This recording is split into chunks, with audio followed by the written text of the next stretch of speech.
teman-teman, perkenalkan saya Rosa Fena Afif, NIM G311190089. Saya dari Universitas Semarang, jurusan Ilmu Komunikasi. Nah, di Ilmu Komunikasi ini tidak hanya mempelajari tentang media ataupun public speaking, tapi kita juga bisa mempelajari tentang psikologi komunikasi. Nah, di sini kebetulan saya mendapatkan tugas UAS, tapi juga bisa buat belajar kalian. Semoga bermanfaat ya.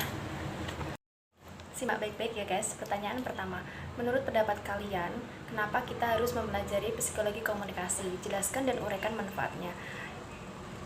Di sini menurut pendapat saya sangat penting belajar mengenai psikologi komunikasi. Kenapa? Karena dalam psikologi komunikasi mengajarkan kita dalam memudahkan diri untuk melakukan adaptasi dengan hal-hal yang kita lakukan sehari-hari.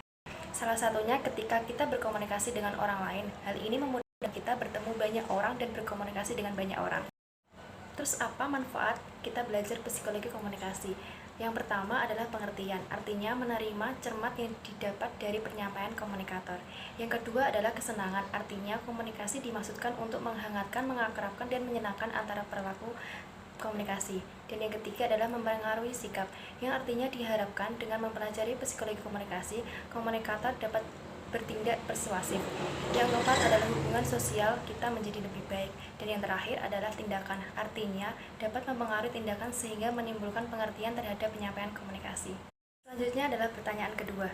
Sebutkan dan jelaskan tanda dan bagaimana melakukan komunikasi yang efektif. Komunikasi bisa diibaratkan sebagai pisau bermata dua. Di satu sisi bisa menimbulkan kesalahpahaman, namun di sisi lain juga kesepahaman. Penting bagi kita untuk bisa mengetahui cara berkomunikasi secara efektif, sehingga maksud pesannya tersampaikan dengan baik. Berikut adalah cara bisa digunakan saat kita berkomunikasi. Yang pertama adalah memahami sudut pandang orang lain. Komunikasi yang efektif merupakan sebuah proses interaksi untuk memperoleh sebuah pemahaman bersama. Usaha memahami sudut pandang orang lain bukan semata pertimbangan sendiri dihiraukan, melainkan justru bisa mendapatkan lebih baik ide dan solusi saat berkomunikasi. Selain itu, lawan bicara kita merasa akan dihargai. Yang kedua adalah berempati terhadap lawan bicara. Saat kita menghadirkan empati dalam pembicaraan, maka kita turut menghargai lawan bicara. Kita bisa lebih sadar keadaan diri kita dan lawan bicara. Pikiran dan perasaan lawan bicara juga kita pertimbangkan. Meskipun pikiran dan perasaan kita bisa berbeda, namun tetap bisa menerima dan menghargai. Yang ketiga adalah mengusahakan kejelasan pesan. Gunakan kata yang lugas, santun, sederhana untuk memberi pemahaman pada orang lain. Yang keempat adalah perhatian bahasa tubuh. Mengembangkan kemampuan untuk lebih peka pada bahasa tubuh membuat kita bisa memahami lebih dalam lawan bicara, menciptakan kedekatan, serta membangun hubungan yang baik. Yang terakhir adalah refleksi. Merefleksi saat berkomunikasi adalah proses untuk menanyakan kembali dan memparafrase omongan lawan bicara. Dengan itu, maka lawan bicara kita bisa mendengarkan kembali pemikiran serta perasaan yang telah disampaikan.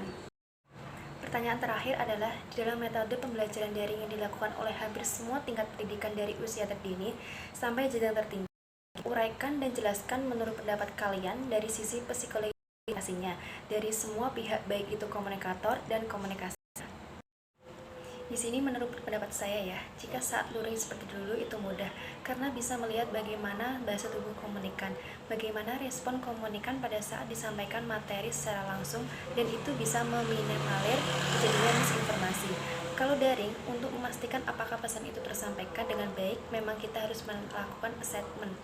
Dan jika komunikator meminta feedback kepada komunikan, jika feedback itu baik, sesuai dengan maksud komunikator, maka itu efektif. Komunikator dapat bekerja sama dengan komunikan untuk mencapai tujuan dari psikologi komunikasi, yaitu sama-sama memberikan feedback dan memberikan empati. Sebagai komunikan, juga memikirkan apakah yang harus dilakukan untuk mendapatkan informasi dengan jelas dan benar. Jika memang komunikator kurang bisa memenuhi kebutuhan, komunikan bisa menggunakan bahasa secara lain, misal mencari informasi dari artikel lain, sehingga tidak mengandalkan satu komunikan saja, karena situasi saat ini tidak mungkin untuk tatap muka atau bertanya dengan waktu yang sama. Nah, selesai sudah saya menjawab pertanyaan ini. Semoga apa yang saya sampaikan bisa bermanfaat untuk kalian yang nonton video ini. Terima kasih atas waktu dan perhatian kalian. Semoga kita bisa melaksanakan daring selama pandemik ini. Maaf jika salah-salah kata, dan jangan lupa jaga kesehatan. Wassalamualaikum warahmatullahi wabarakatuh.